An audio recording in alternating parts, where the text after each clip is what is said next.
What is going on, guys? Captain Marvel is here and we're going to discuss it. Now right off the bat, I just want to say the memoriam in the beginning for Stan Lee was unexpected. It was kind of a heart tugger, heartstring puller. Like, you know, the beginning, the Marvel logo intro, where it shows like scenes from the previous movies. Yeah, they replaced all those scenes with Stan Lee.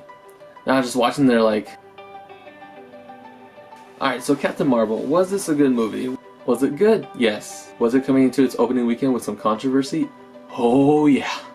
I'm gonna start with positives. So the de-aging technology nowadays is very impressive. Like half the time I thought Sam Jackson was just wearing makeup and a wig, but actually that he was de-aged via CGI. So this movie is basically an origin story of Captain Marvel.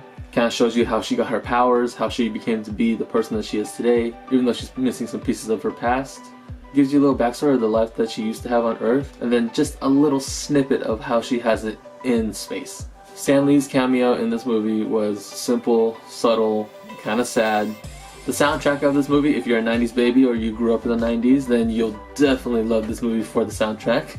Alright, now for the negatives. Oh boy. Brie Larson as an actress is not bad. She's an Oscar winner. Okay, don't forget, she has won an Oscar before. But I can't shake this feeling by thinking that she might have been miscast. I don't know if it was like what she was given to say, or was she told to act a certain way, or maybe because her character is a soldier, so she has to be kind of just one note the whole time. But I found as the movie went on that her emotions just left her body. This movie takes place in 1995, so that means it's a prequel, and prequels can be kind of tricky because they have to align and connect with whatever makes sense in the previous films and the pre-existing canon. And in this movie they kind of do some stuff that makes you wonder about the previous movies and think, how does that exactly add up? Now the elephant of the room, why there's so many haters of this movie, even before they even see it. There are a lot of different types of haters of Brie Larson. The first hater I came across was the people that don't like how she looks. Oh, she's not beautiful like I envisioned Captain Marvel. Now the big one.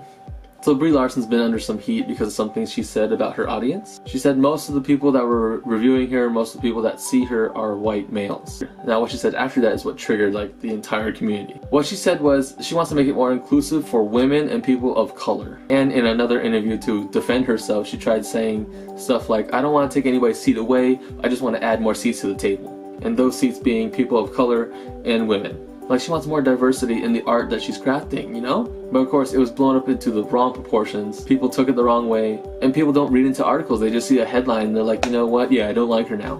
Take that as you will, but I'm just saying the level of hate that she's getting is a little unfair for what she said, because it's taken a little out of context. The fight scenes in this movie weren't exactly choreographed to be spectacular. They're more like fly, fly, punch, punch, energy blast, which is not a problem at all. But when you've seen like 20 of these MCU movies, you kind of have a higher expectations of fight scenes. And the last problem I had was the color palette of the movie. Like, looking at movies like Thor Ragnarok and Guardians of the Galaxy or even Avengers, like, they're really colorful. Like, this movie used a darker palette when it shouldn't have used a darker palette.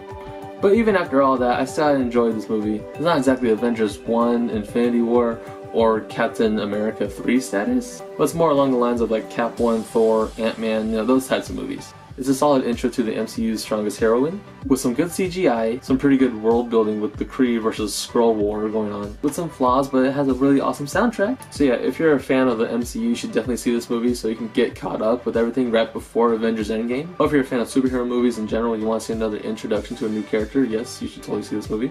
Don't compare this to Wonder Woman, even though they are both female-led characters with their own comic movie. Forget that. It's a fun movie with good CGI, with good character development, good bonds, and a great soundtrack.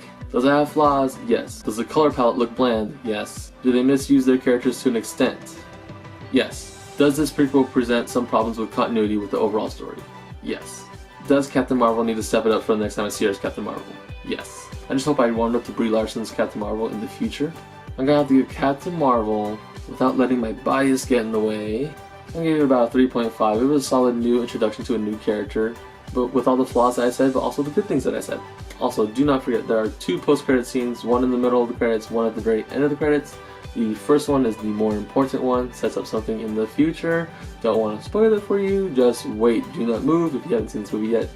Sit your butt in the seat until it's over. That's going to be it for me, guys. And also, if you haven't subscribed yet, go ahead and do that, or click the like button if you want to see more content just like this one. And as always, guys, you guys take care, and I'll see you all a little bit later.